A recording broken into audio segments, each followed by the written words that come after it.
The PSP is one of the greatest handheld gaming systems ever created. Eat your heart out, 3DS. It innovated by providing PS2 level graphics in a handheld state, an analog nub, and the XMB, which was then later used in the PS3 and evolved into what the PS4 uses. Independent developers used it for some of their own homebrew projects, and emulation scene was huge on the little handheld. What would you say if Sony took most of those, tossed them out the window, and took away a lot of the access to the fun features? Well, that's the Vita. That's not to say that the Vita is a bad handheld, but it doesn't live up to the legacy that the PSP left in its wake. The actual design of the system is very well done with nice curves and enough girth for larger hands. There are 2 grooves on the back to give you a place to support your fingers so you don't accidentally bump the rear touchpad. However, this will still happen very often. I'll explain later.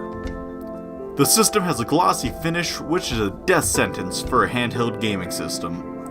The glossy finish is horrible for smudges and fingerprints, which, since it is a handheld, you're going to be holding it with your fingers, leaving smudges.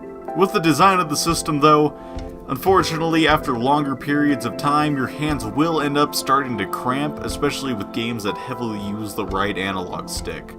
The analog nub on the PSP has been replaced by 2 separate mini control sticks, which while weird at first, are surprisingly comfortable to use. The directional pad and face buttons feel very good. While the face buttons are a little small, they have a very clicky feeling that's very appealing. Now that rear touchpad. If you have smaller hands, this probably won't be an issue. If you have larger hands like myself, your fingers will oftentimes slip out of the grooves and bump the touchpad, leading to the frequent accidental activation of certain game controls. At the end of the day though, it's not a huge issue. How about the UI? It's not that great. Organizing everything is cumbersome.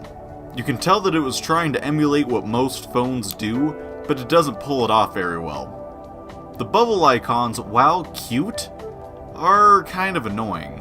Then the games, they're a mixed bag.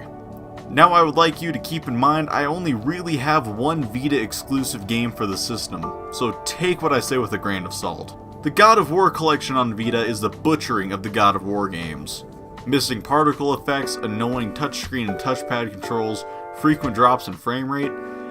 Unfortunately, it is a little bit of a turnoff. On the other hand, the Metal Gear Solid collection is a bunch of very well done ports of the PS2 classics. They both look and run incredible and they play just fine. And while they have some gameplay and graphical issues here and there, it's forgiven by how infrequent they are and that it's on a portable system.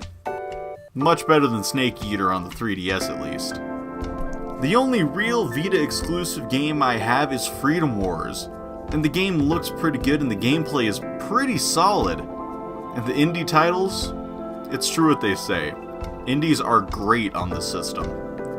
Games like Shovel Knight and Race the Sun look and play well, especially Shovel Knight when you use that very well done directional pad. The system also plays a lot of PSP titles and plenty of PS1 games.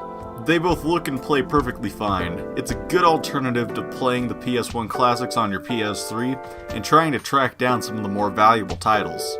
Overall, I have enjoyed the Vita. I've only had it for about a week as of recording, but it's been a pretty good week.